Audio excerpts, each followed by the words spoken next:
नमस्ते दोस्तों, आज की क्लास में हम पढ़ने वाले हैं इलेक्ट्रोकेमिस्ट्री के बारे में।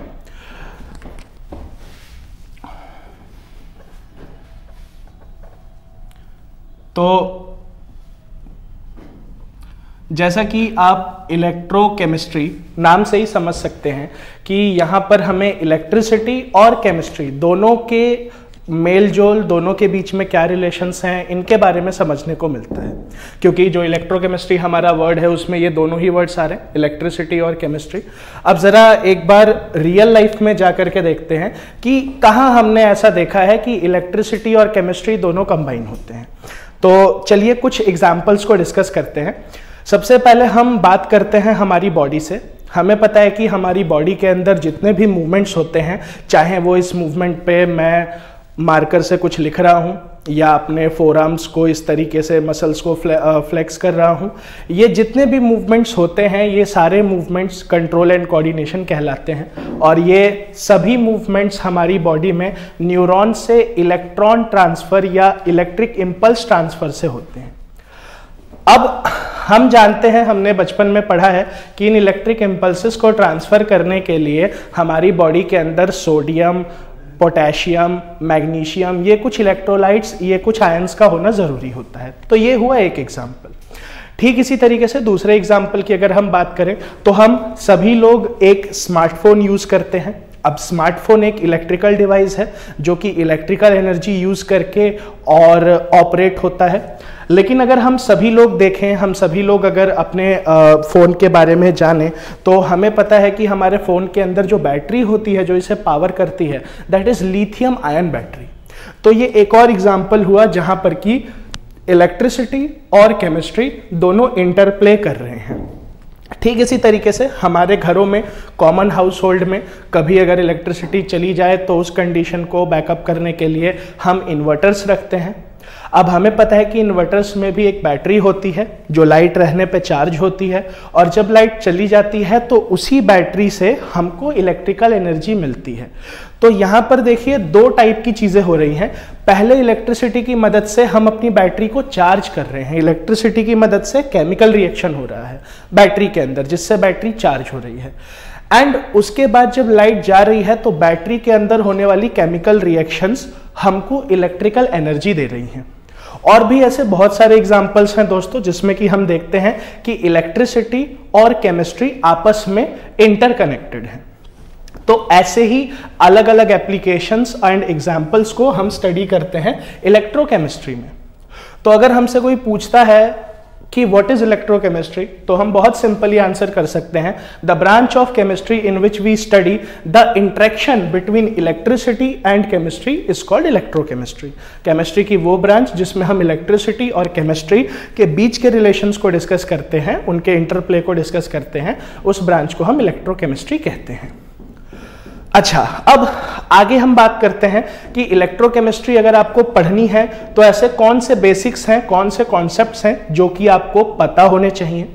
तो सर इलेक्ट्रोकेमिस्ट्री जब आप पढ़ते हैं तो इसके लिए एक बेसिक थ्योरी जो कि आपको पता होना चाहिए, उसका नाम है रेडॉक्स थ्योरी। अब हमें पता है कि रेडॉक्स थ्योरी जो है, रेडॉक्स जो वर्ड है ये दो वर्ड से मिलकर के बनता है। कौन कौन से हैं वो दो वर्ड्स? एक है रिडक्शन और सर दूसरा है ऑक्सीडेशन। अब ये कोई नया कॉन्सेप्ट नहीं है, हम ऑलमोस्ट 10th क्लास से पढ़ते आ रहे हैं रिडक्शन और ऑक्सीडेशन। बहुत ही सिंपल कॉन्सेप्ट्स होते हैं। ऑक्सीडेशन बहुत सिंपली, अगर किसी भी सब्सटेंस में OA ऐड होता है तो हम उसे ऑक्सीडेशन बोलते हैं। अगर किसी भी सब्सटेंस से O रिड्यूस होता है, O की मात्रा कम हो जाए या फिर O रिमूव हो जाए किसी भी सब्सटेंस से, तो हम उसे रिडक्शन बोलते हैं। इसका अपोजिट हमने पढ़ा है हाइड्रोजन के साथ होता है कि किसी सब्सटेंस से हाइड्रोजन रिमूव होना कहलाता है ऑक्सीडेशन, और वहीं किसी सब्सटेंस में हाइड्रोजन ऐड हो जाना कहलाता है रिडक्शन। यहां पर एक और पॉइंट आता है जो कि ऑक्सीडेशन एंड रिडक्शन को क्लैरिफाई करता है, जो कि है सर इलेक्ट्रॉन ट्रांसफर। क्योंकि हम इलेक्ट्रोकेमिस्ट्री पढ़ रहे हैं तो इलेक्ट्रॉन ट्रांसफर से कब ऑक्सीडेशन और कब रिडक्शन होगा यह समझना हमारे लिए बहुत जरूरी है। तो बहुत सिंपल है कि अगर हमारे पास कोई सब्सटेंस है जो कि इलेक्ट्रॉन लूज करता है तो इलेक्ट्रॉन लूज करके that substance will get oxidise. On the other hand अगर कोई सब्सटेंस है जो कि इलेक्ट्रॉन गेन करता है तो इलेक्ट्रॉन गेन करने के बाद दैट सब्सटेंस विल रिड्यूस। अब आइए एक क्विक एग्जांपल देखते हैं जिससे हमें ये चीज समझ में आ सके विद रीजन कि ऐसा हो क्यों रहा है। तो जैसे मान लीजिए मेरे पास एक सोडियम एटम है। अब अगर ये सोडियम एटम एक इलेक्ट्रॉन लूज करता है तो ये बन जाता है Na पॉजिटिव। आप देख सकते हैं कि सोडियम ने एक इलेक्ट्रॉन लूज किया तो ये Na पॉजिटिव बन गया। क्यों इलेक्ट्रॉन लूज करने पे पॉजिटिव चार्ज आया? देखिए बहुत कॉमन सेंस है, 7th 8th क्लास का एडिशन सब्ट्रैक्शन है इसमें, कि जो ये हमारा सोडियम था इसका एटॉमिक नंबर था 11, मतलब इसमें प्रोटॉन्स की संख्या थी 11 और इलेक्ट्रॉन्स की भी संख्या थी 11। तो जब हमने इसका नेट चार्ज निकाला तो इसका नेट चार्ज आया 0, क्योंकि 11 प्रोटॉन 11 इलेक्ट्रॉन कैंसिल आउट हो गए। ऑन द अदर हैंड अगर हम सर Na पॉजिटिव को देखें तो Na पॉजिटिव में प्रोटॉन्स की संख्या है 11, अभी भी प्रोटॉन्स अभी भी 11 है, क्योंकि प्रोटॉन्स थोड़े ही निकलते हैं, कभी भी इलेक्ट्रॉन्स निकलते हैं, है ना। प्रोटॉन्स थोड़े ही गेन होते हैं, कभी भी इलेक्ट्रॉन्स गेन होते हैं, सिंपल। तो प्रोटॉन्स की संख्या अभी भी 11 है, लेकिन इलेक्ट्रॉन्स की संख्या हमारे पास कितनी है? इलेक्ट्रॉन्स की संख्या हमारे पास हो गई 11 - 1, क्योंकि एक इलेक्ट्रॉन लूज हो चुका है। तो अब इलेक्ट्रॉन्स है हमारे पास 10।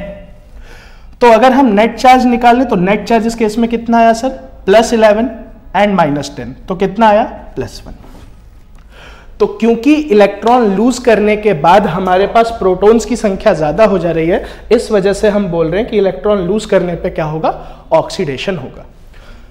ठीक इसी तरीके से इलेक्ट्रॉन्स गेन करना रिडक्शन है। जल्दी से एक एग्जांपल देखते हैं। एग्जांपल लेते हैं ऑक्सीजन का, कि ऑक्सीजन अगर 2 इलेक्ट्रॉन्स गेन करता है तो हम उसे लिखते हैं O2 नेगेटिव। अब जल्दी से देखते हैं ऐसा क्यों? क्योंकि ऑक्सीजन का एटॉमिक नंबर होता है 8, मतलब इसमें प्रोटॉन्स की संख्या है 8, इलेक्ट्रॉन्स की संख्या है 8 और नेट चार्ज हो गया इसका 0। लेकिन जब ऑक्सीजन 2 इलेक्ट्रॉन्स गेन करेगा तो 2 इलेक्ट्रॉन्स गेन करने के बाद प्रोटॉन्स की संख्या अभी भी 8 है, लेकिन इलेक्ट्रॉन्स की संख्या 8 और 2 इलेक्ट्रॉन सर गेन किए हैं इसमें, तो 8 + 2 ये हो जाते हैं 10 इलेक्ट्रॉन्स। तो -10 + 8 अगर इन दोनों का नेट चार्ज फाइंड करें तो नेट चार्ज यहां पर आ जाता है हमारा -2। तो इस वजह से हम कहते हैं कि ऑक्सीजन जो है इलेक्ट्रॉन गेन करने के बाद क्या हो गया? रिड्यूस हो गया। तो ये एक बेसिक थ्योरी थी जो कि समझना हमारे लिए जरूरी है जब हम इलेक्ट्रोकेमिस्ट्री पढ़ते हैं। तो अब जैसा कि मैंने आपको इंट्रोडक्शन में बताया कि इलेक्ट्रोकेमिस्ट्री में इलेक्ट्रिसिटी और केमिकल रिएक्शन का इंटरप्ले होगा, तो इस बेसिस पे हमारी जो इलेक्ट्रोकेमिस्ट्री है उसमें 2 प्रकार के सेल्स होते हैं। सबसे पहले तो आप ये समझिए कि सेल क्या होता है। अगर हमसे किसी ने पूछा कि व्हाट इज अ सेल, तो बहुत सिंपल सी बात है कि a cell can be said in chemistry, एक सेल एक ऐसा डिवाइस आप कह सकते हैं, एक ऐसा मटेरियल आप कह सकते हैं जो कि इलेक्ट्रिकल और केमिकल एनर्जी के इंटरचेंज को सपोर्ट करता है। मीन्स एक सेल की मदद से या तो आप इलेक्ट्रिकल एनर्जी को केमिकल एनर्जी में कन्वर्ट कर सकते हैं, या एक सेटअप की मदद से, या आप केमिकल एनर्जी को इलेक्ट्रिकल एनर्जी में कन्वर्ट कर सकते हैं। अच्छा, आगे बात करते हैं कि इलेक्ट्रोकेमिस्ट्री में जो हमारे पास ये सेल्स होते हैं ये कितने टाइप के होते हैं। ये सेल्स होते हैं 2 टाइप के। देखिए बहुत सिंपल सी बात है, स्टार्टिंग से ही हम डिस्कस कर रहे हैं कि इलेक्ट्रोकेमिस्ट्री में जो इंटरप्ले होगा वो किसके बीच में होगा? इलेक्ट्रिसिटी और केमिस्ट्री के बीच में। तो यहां पे अगर हम थोड़ा सा लॉजिक सेंस पुट करें तो हमें समझ में आएगा कि देखो एक कंडीशन तो ऐसी हो सकती है जहां पे कि पहले हमारे पास केमिकल एनर्जी हो और वो केमिकल एनर्जी हम किस में कन्वर्ट करें? इलेक्ट्रिकल एनर्जी में कन्वर्ट करें। और दूसरा सेल क्या हो सकता है? दूसरी कंडीशन क्या हो सकती है? आप बिल्कुल आसानी से समझ गए इस बात को कि दूसरे केस में हमारे पास पहले इलेक्ट्रिकल एनर्जी होगी और उस इलेक्ट्रिकल एनर्जी को हम कन्वर्ट करेंगे केमिकल एनर्जी में। अब बिना टाइम वेस्ट किए हम जल्दी से 1-2 क्विक एग्जांपल्स देख लेते हैं। हमने अभी डिस्कस किए हैं बट स्टिल एक बार कैटेगराइज वे में देख लेते हैं। तो जहां केमिकल एनर्जी को इलेक्ट्रिकल एनर्जी में कन्वर्ट किया जा रहा है, इसका सबसे पहला एग्जांपल आप देख सकते हैं लिलैंकी सेल या फिर गैल्वेनिक सेल। अब ये गैल्वेनिक सेल क्या है?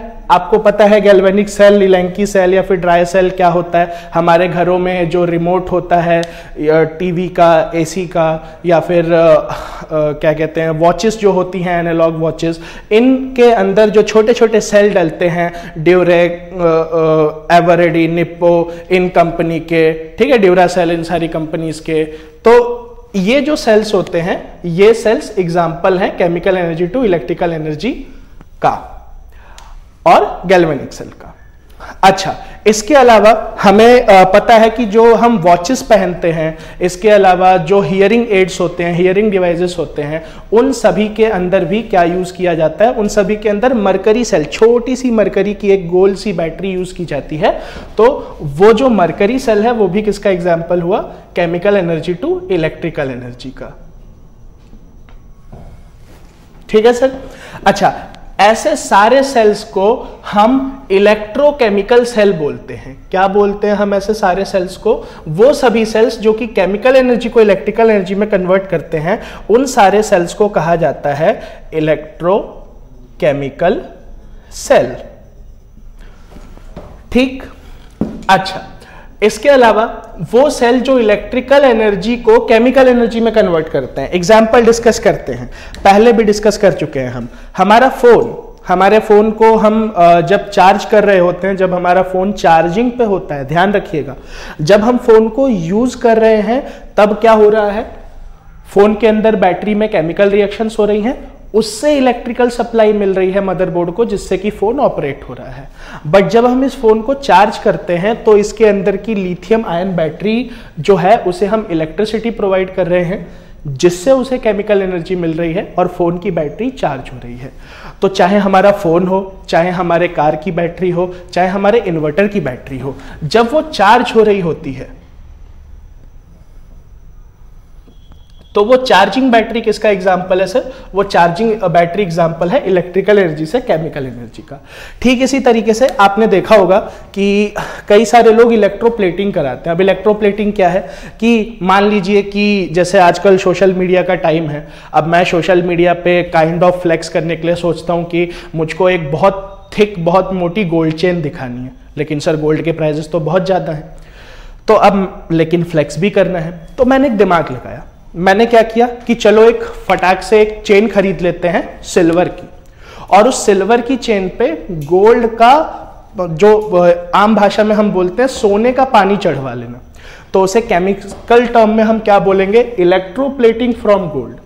अब वो जो ऑर्नामेंट था, ज्वेलरी थी, वो थी तो सिल्वर की, उसका वेट तो सिल्वर का है, बट उसमें एक्स्ट्रा वन अप मैंने क्या किया कि गोल्ड की थोड़ी सी इलेक्ट्रोप्लेटिंग कर दी। अब मैं फ्लेक्स कर सकता हूं सोशल मीडिया पे कि देखो भाई इतनी भारी सोने की चेन है मेरे पास, बट रियलिटी क्या है कि वो गोल्ड नहीं है, उसके ऊपर गोल्ड बस इलेक्ट्रोप्लेटेड है, थिक लेयर ऑफ गोल्ड। तो इलेक्ट्रोप्लेटिंग। इसके अलावा हम जब मेटलर्जी पढ़ते हैं तो मेटलर्जी में हम हमेशा पढ़ते हैं कि हमारे पास जो इम्प्योर मेटल होता है, जब हमें उसे प्योर करना होता है तो हम एक प्रोसेस करते हैं जिसका नाम होता है इलेक्ट्रो रिफाइनिंग। इलेक्ट्रो रिफाइनिंग के बारे में आप सभी लोगों ने बचपन में पढ़ा होगा, जिसमें हमारे पास एक इम्प्योर मेटल होता है जिसे हम एनोड पे रखते हैं, और प्योर मेटल होता है जिसे हम कैथोड पे रखते हैं, रिएक्शन प्रोसेस करते हैं। तो ये रिएक्शन मैं आपको इन दो मार्कर्स के थ्रू समझाता हूँ। कुछ ऐसा होता है कि लेफ्ट साइड पे हमारे पास एनोड होता है जिसपे एक थिक इम्प्योर मेटल की लेयर होती है, राइट साइड पे हमारे पास कैथोड होता है जिसपे प्योर मेटल की लेयर होती है। अब हम जैसे जैसे इलेक्ट्रिसिटी देते हैं तो इलेक्ट्रिसिटी की मदद से केमिकल एनर्जी निकलती है, केमिकल एनर्जी मिलती है, केमिकल रिएक्शन होता है, और एनोड साइड से ये इम्प्योर मेटल धीरे धीरे कहाँ डिपॉजिट होता है? प्योर साइड पे। एंड आफ्टर सम टाइम हम ये देखते हैं कि ये जो पोजीशंस हैं, ये जो थिकनेस है, ये कुछ ऐसे स्विच हो गई। सर मतलब अब कुछ देर इलेक्ट्रिसिटी ट्रांसफर करने के बाद जो एनोड लेयर है, जो इम्प्योर मेटल था बेसिकली, वो अब थिन हो चुका है, इम्प्योर मेटल की लेयर पतली हो चुकी है, और जो प्योर मेटल है वो डिपॉजिट होता गया है समय के साथ, तो वो लेयर जो है वो थिक हो गई है। तो electro refining is also an example of this type of cell. अच्छा सर, इसके अलावा एक और प्रोसेस होता है, मेटलर्जी में ही हम पढ़ते हैं कि हम हर एलिमेंट को हीट करके एक्सट्रैक्ट नहीं कर सकते हैं। जो हमारे टॉप मोस्ट रिएक्टिंग एलिमेंट्स होते हैं, यानी कि सोडियम, लिथियम, पोटेशियम, एंड उसके बाद सब रिएक्टिंग एलिमेंट्स होते हैं जैसे मैग्नीशियम और एल्यूमिनियम, इनको हम हीट करके एक्सट्रैक्ट नहीं कर सकते हैं। तो इनके लिए हम क्या करते हैं, इलेक्ट्रोलाइटिक एक्सट्रैक्शन करते हैं। तो ये इलेक्ट्रोलाइटिक एक्सट्रैक्शन भी किसके अंडर आता है, electrical energy to chemical energy. And ये सेल जो कि इस रिएक्शन को सपोर्ट करता है, इलेक्ट्रिकल एनर्जी से केमिकल एनर्जी को सपोर्ट करता है, इस सेल को हम क्या बोलते हैं, इस सेल को हम बोलते हैं इलेक्ट्रोलाइटिक सेल। अब एक इंपॉर्टेंट बात है जो कि हमें ध्यान रखनी है कि इलेक्ट्रोकेमिकल सेल जो है उसमें जो लॉ लगता है, जो कॉन्सेप्ट लगता है, उसका नाम है नर्नेस्ट इक्वेशन। जब भी हम इलेक्ट्रोकेमिकल सेल के बारे में कोई न्यूमेरिकल करेंगे, न्यूमेरिकल पॉइंट ऑफ व्यू से कोई डाटा कलेक्ट करेंगे, तो वहां पे जो थ्योरी लगेगी, जो कॉन्सेप्ट्स इन्वॉल्व होंगे, वो यूज होंगे नर्नेस्ट इक्वेशन के। On the other hand sir, जब भी हम इलेक्ट्रोलाइटिक सेल के बारे में पढ़ते हैं तो वहां जो भी इक्वेशंस लगेंगी, जो भी थ्योरीज लगेंगी, वो किसके लगेंगे सर, फैराडे लॉ के। और दोनों ही लॉज बहुत ही इंपॉर्टेंट है, दोनों ही लॉज से हमारे एग्जाम्स में क्वेश्चन आते हैं, ठीक है। दोनों ही लॉज में थ्योरी है and apart from it numericals भी होते हैं। इवन नर्नेस्ट इक्वेशन जो है शुरू में बच्चों को थोड़ा सा डिफिकल्ट लगता है बिकॉज उसमें लॉग आता है, एंटी लॉग आता है, but that's pretty easy case and same goes with Faraday law. तो ये सारी चीज़ें हम लेटर ऑन आगे की क्लासेस में डिस्कस करेंगे। सबसे पहले ये डिस्कस करेंगे कि किस तरीके से हम एक सेल की पोटेंशियल फाइंड करते हैं। जैसे अगर आपने कभी पढ़ा होगा तो आपने देखा होगा कि एक गैल्वेनिक सेल का जो पोटेंशियल होता है, ईपी होता है, वो 1.1 वोल्ट होता है। तो 1.1 वोल्ट कैसे आता है ये हम निकालना सीखेंगे एंड देन उसके बाद हम नर्नेस्ट इक्वेशन पढ़ेंगे and so on and so forth. तो आज के लिए बस इतना ही। Thank you, have a good day.